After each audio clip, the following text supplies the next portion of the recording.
إن الحمد لله نحمده ونستعينه ونستغفره ونعوذ بالله من شرور أنفسنا ومن سيئات أعمالنا من يهده الله فلا مضل له ومن يضلل فلا هادي له أشهد أن لا إله إلا الله وحده لا شريك له وأشهد أن محمدا عبده ورسوله أما بعد فإن خير الحديث كتاب الله وخير الهدي هدي محمد صلى الله عليه وسلم وشر الأمور محدثاتها وكل محدثة بدعة وكل بدعة ضلالة وكل ضلالة في النار. قال تعالى وأتموا الحج والعمرة لله. میرے بھائیو، حج کے بارے میں گفتگو ہو رہی ہے اور آج ہمارا موضوع ہے میقات سے لے کر بیت اللہ میں داخل ہونے تک. حاجی جب میقات پہ پہنچے گا تو وہ یا عمرہ کی نیت کرے گا یا حج کی نیت کرے گا. اگر عمرے کی نیت کر رہا ہے اس کا مطلب یہ ہے کہ وہ حج تمتع کرنا چاہ رہا ہے. میقات سے عمرے کی نیت کی ہے، مکہ میں پہنچ کر عمرہ مکمل کر کے احرام کھول دے گا، حلال ہو جائے گا، اور 8 تاریخ کو حج کی نیت کرے گا دوبارہ احرام باندھ کر. اس کا نام کیا ہے میرے بھائیو؟ حج تمتع. تمتع کا عربی میں معنی ہوتا ہے فائدہ اٹھانا. تو یہ فائدہ اٹھا رہا ہے کہ ایک ہی سفر میں 2 کام کر رہا ہے. پہلے عمرہ کر رہا ہے، درمیان میں احرام کھول دے گا اور 8 تاریخ کو حج کی نیت کرے گا. اس کا نام ہے حج تمتع. اور ایک ہوتا ہے تنہا حج، عمرے کے بغیر حج، یعنی کہ آپ صرف حج کریں گے، عمرہ نہیں کریں گے. اسے کہتے ہیں حج افراد. حج افراد، افراد فرد، تنہا حج.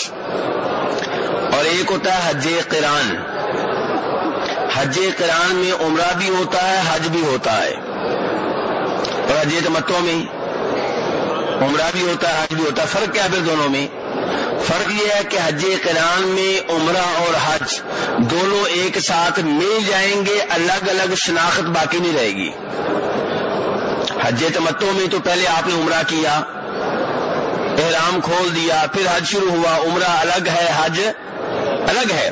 لیکن حج قران میں عمرہ اور حج ایک دوسرے کے اندر داخل ہو جاتے ہیں، شناخت عمرے کی الگ سے باقی نہیں رہتی.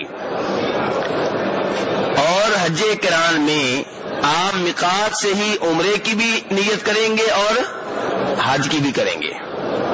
اور مکہ میں پہنچ کے طواف کرنے کے بعد، صفا مروہ کی سعی کرنے کے بعد آپ احرام نہیں کھولیں گے، حج کے انتظار میں حالت احرام میں رہیں گے.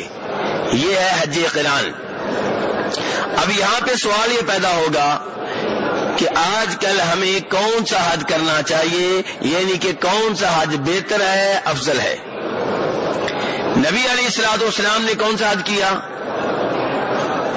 جی جواب مجھے آپ سے چاہیے. نبی علیہ الصلوۃ والسلام نے حج قران کیا. کون سا حج کیا؟ حج قران. یعنی کہ یہاں میقات سے ہی آپ نے عمرے کی بھی نیت کی اور حج کی بھی نیت کی. لیکن عجیب بات یہ ہے کہ صحابہ کرام سے آپ بار بار کہتے رہے کہ تم عمرہ کر کے احرام کھول دو، بال کٹوا دو، یعنی کہ تم حج تمتع کرو. خود کون سا حج کر رہے ہیں آپ؟ حج قران. اور صحابہ کرام سے کون سا حج کرنے کے بارے میں کہہ رہے ہیں؟ حج تمتع. کیا یہ ممکن ہے کہ نبی علیہ الصلوۃ والسلام صحابہ کرام کو وہ حج بتائیں جو زیادہ بہتر نہ ہو؟ نبی جو ہوتے ہیں صلی اللہ علیہ وسلم وہ ہمیشہ وہ بات بتاتے ہیں جو امت کے لیے سب سے بہتر ہو. اب اگر حج تمتع سب سے بہتر ہے تو خود آپ حج قران کیوں کر رہے ہیں؟ اور اگر حج قران سب سے بہتر ہے تو پھر لوگوں کو حج تمتع کے بارے میں کیوں کہہ رہے ہیں؟ اس سوال کا جواب ہم نے تلاش کرنا ہے. تو میرے بھائی گزارش یہ ہے کہ نبی علیہ الصلوۃ والسلام ان صحابہ کرام سے بھی جو حج کی نیت کر کے گئے تھے، آپ کہہ رہے ہیں کہ تم طواف کر کے صفا مروہ کر کے بال کٹوا دو، یعنی کہ اس طواف کو صفا مروہ کو حج کا طواف نہ بناؤ، عمرے کا بناؤ. حالانکہ وہ نیت کس کی کر کے گئے؟ حج کی. حج کی نیت کر کے میقات سے گئے ہیں، اور آپ راستے میں ان سے کہہ رہے ہیں، بیت اللہ میں داخل ہو کے کہہ رہے ہیں کہ طواف کرنے کے بعد صفا مروہ کی سعی کرنے کے بعد بال کٹوا دو، تاکہ یہ طواف اور یہ صفا مروہ کی سعی عمرے کی بن جائے، اور احرام کھول دو. 8 تاریخ کو حج کی نیت کرنا، یعنی کہ اپنے حج کو حج تمتع بنا لو. صحابہ کرام بڑے پریشان. صحابہ کرام تو نبی علیہ الصلوۃ والسلام کے نقش قدم پہ چلنے والے تھے، آپ سے حقیقی معنوں میں محبت کرنے والے تھے، چاہتے تھے وہی کریں جو نبی علیہ الصلوۃ والسلام کرتے ہیں.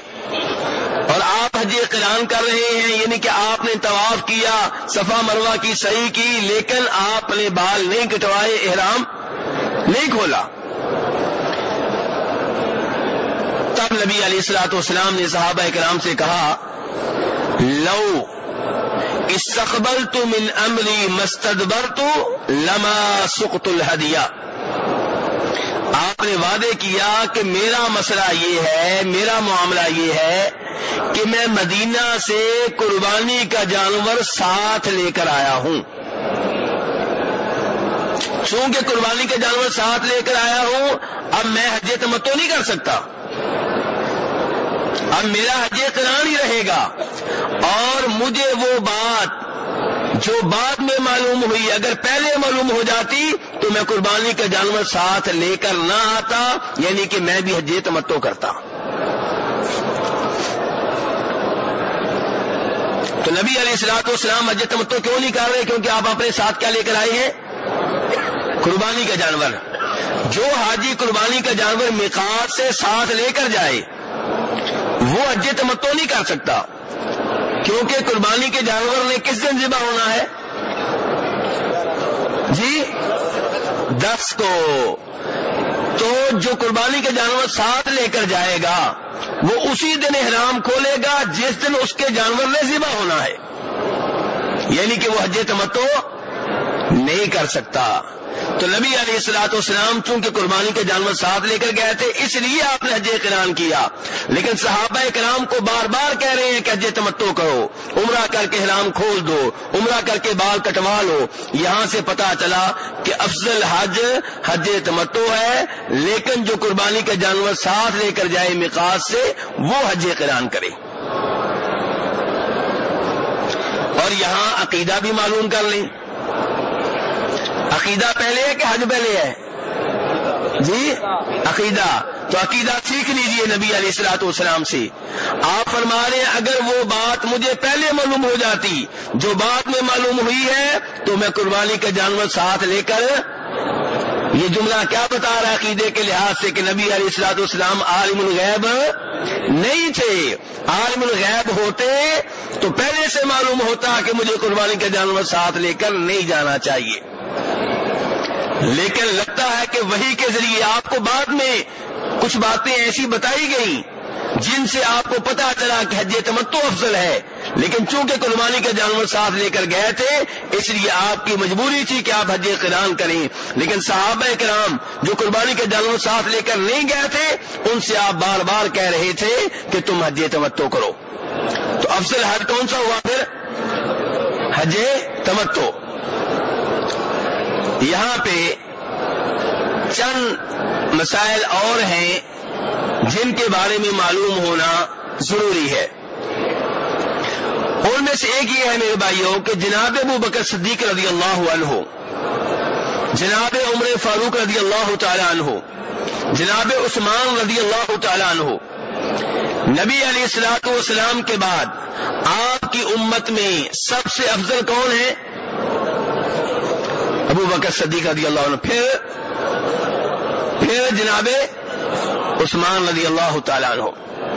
3 یہ صحابہ کرام شان کے لحاظ سے، مقام کے لحاظ سے بلندیوں پہ فائز ہیں.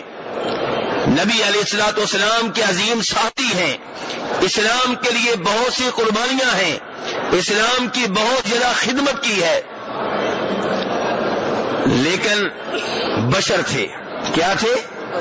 اور بشر سے غلطی ہو جاتی ہے. ہم ان کے پاؤں کی خاک بھی نہیں ہیں، ہم تو ان سے محبت کرتے ہیں، ان کے محبین میں شامل ہیں. ان کے مقام و مرتبہ تک پہنچنا یہ ہمارے لیے ممکن ہی نہیں ہے. لیکن اس سب کے باوجود میرے بھائیوں، اتنی شان بلند ہونے کے باوجود بہرحال وہ نبی نہیں تھے. اسی لیے جناب صدیق رضی اللہ عنہ نے اپنے زمانے میں لوگوں سے کہا کہ حج تمتع نہ کیا کرو، صرف حج کیا کرو. کیوں؟ عمر فاروق رضی اللہ عنہ نے بھی اپنے زمانے میں لوگوں سے کہا کہ حج تمتع نہ کیا کرو. جناب عثمان بھی لوگوں سے یہی چاہتے تھے کہ حج تمتع نہ کیا کرو. کیا یہ عجیب معاملہ نہیں ہے کہ ایک طرف نبی علیہ الصلوۃ والسلام حج کرتے ہوئے صحابہ کرام سے کہہ رہے ہیں کون سا حج کرو؟ حج تمتع کرو. اور ابو بکر صدیق، عمر فاروق، جناب عثمان رضی اللہ تعالی عنہم، یہ تینوں اپنے اپنے زمانے حکومت میں صحابہ کرام سے کہہ رہے ہیں کہ حج تمتع سے اجتناب کرو. سبب کیا ہے؟ وجہ کیا ہے؟ علماء کرام نے لکھا ہے کہ یہ تینوں حضرات چاہتے تھے کہ لوگ ایک سفر میں حج کریں اور عمرے کا سفر دوبارہ کریں تاکہ بیت اللہ میں رونق لگی رہے، بیت اللہ میں اللہ کی عبادت ہوتی رہے. یہ ان کا نقطہ نظر ہے، یہ ان کی نیک نیتی ہے. لیکن چونکہ نبی علیہ الصلوۃ والسلام کا فرمان کچھ اور ہے، ہم یہاں پہ نبی علیہ الصلوۃ والسلام کی طرف دیکھیں گے، ان کی طرف نہیں دیکھیں گے. عزت اپنی جگہ پہ، محبت اپنی جگہ پہ، ان کا احترام اپنی جگہ پہ، ان کی شان کا اعتراف اپنی جگہ پہ، ان کی فضیلت کا اعتراف اپنی جگہ پہ، لیکن حقیقت اپنی جگہ پہ کہ نبی علیہ الصلوۃ والسلام کی حدیث آ جائے تو پھر دائیں بائیں نہیں دیکھا جاتا. چنانچہ یہی وجہ ہے کہ خطیب بغدادی رحمہ اللہ روایت کرتے ہیں جناب عبداللہ ابن عباس رضی اللہ عنہما سے کہ وہ ایک موقع پہ لوگوں کو ترغیب دے رہے تھے حج تمتع کی. کون ترغیب دے رہے ہیں میرے بھائیوں؟ آپ میرے ساتھ نہیں ہیں. کون ترغیب دے رہے ہیں؟ عبداللہ بن عباس رضی اللہ عنہما. یہ کون ہیں؟ صحابی ہیں، آل بیت میں سے ہیں، نبی علیہ الصلوۃ والسلام کے چچا کے بیٹے ہیں. وہ ہیں جن کے لیے آپ نے دعا کی تھی کہ یا اللہ ان کو قرآن کا مفسر بنا، قرآن کا عالم بنا. تو عبداللہ ابن عباس رضی اللہ عنہما ایک موقع پہ لوگوں کو ترغیب دے رہے ہیں کس حج کی؟ جی حج تمتع کی. وہاں پہ موجود تھے عروہ بن زبیر.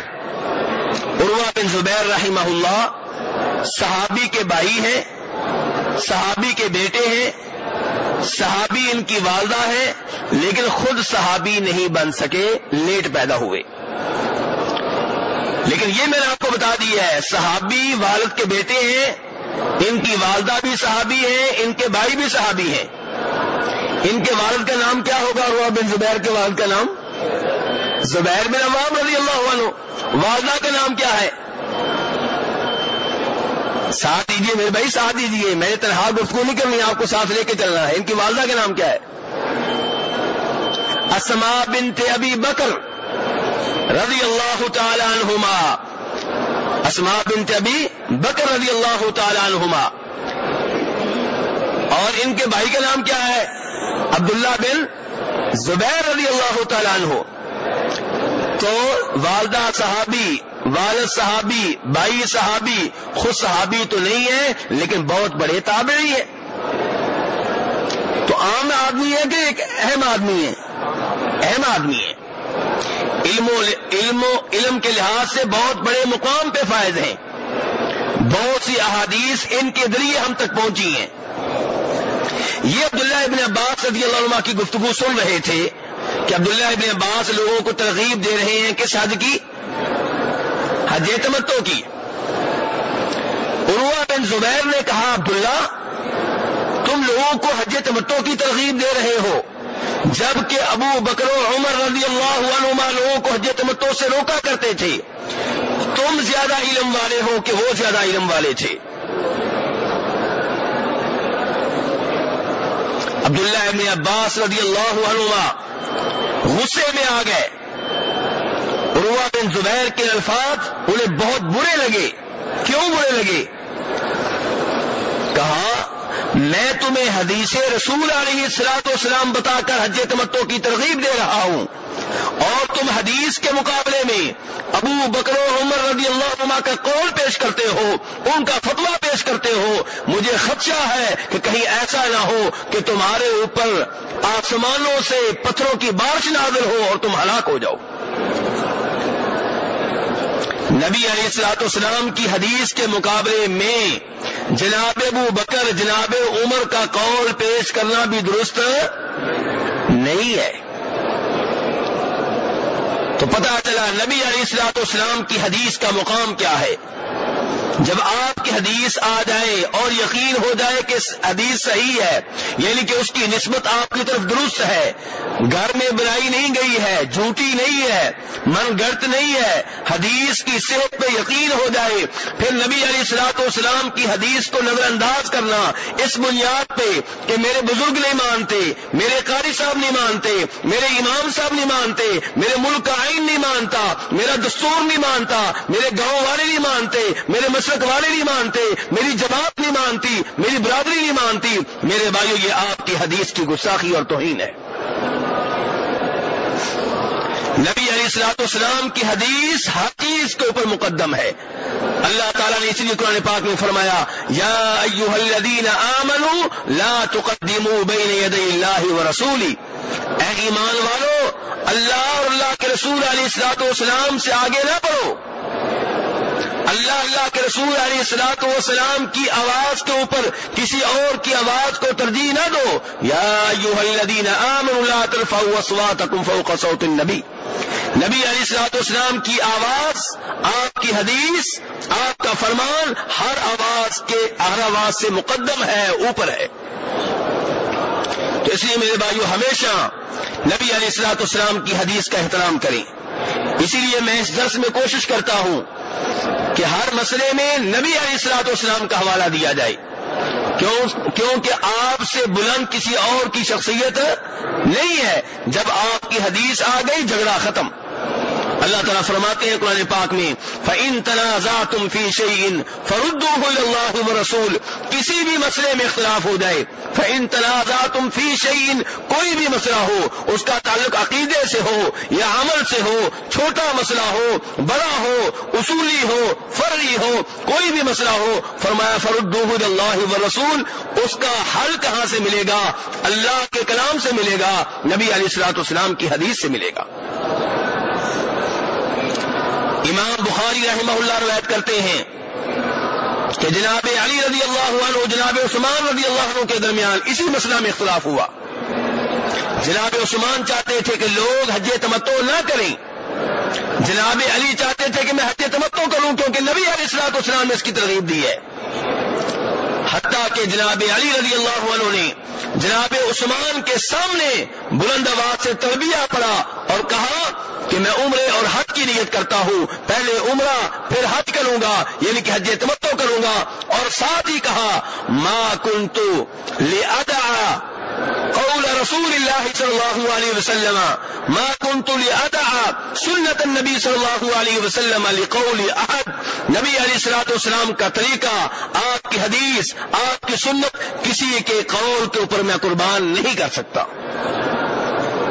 یہ ہے مقام حدیث, یہ ہے نبی علیہ الصلوۃ والسلام کی احادیث کا مقام و مرتبہ.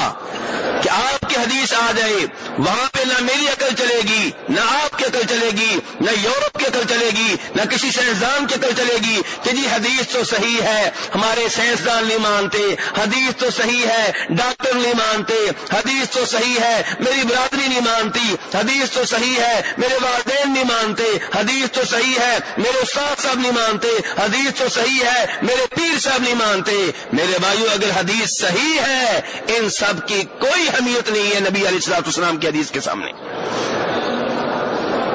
امام طحاوی رحمہ اللہ مشکل الآثار میں روایت کرتے ہیں کہ جناب عبداللہ بن عمر رضی اللہ عنہما ایک مسجد میں بیٹھے ہوئے تھے، ایک آدمی آیا، کہنے لگا کہ حج تمتع کرنا کیسا ہے؟ سوال کس سے ہو رہا ہے میرے بھائیوں؟ عبداللہ بن عمر کس کے بیٹے ہیں؟ جناب عمر فاروق حج تمتع کے قائل تھے کہ قائل نہیں تھے؟ قائل نہیں تھے۔ تو ایک شامی حاجی آیا اور سوال پوچھ رہا ہے جناب عمر فاروق کے بیٹے سے کہ بیٹا کیا کہے گا؟ حدیث کی حمایت میں بولے گا یا باپ کی حمایت میں بولے گا؟ کہا حج تمتع کے بارے میں آپ کا کیا خیال ہے؟ جناب عبداللہ بن عمر رضی اللہ عنہما نے حدیث کو اپنے والد کے اوپر مقدم رکھتے ہوئے کہا کہ حج تمتع کرنا بہت اچھی بات ہے۔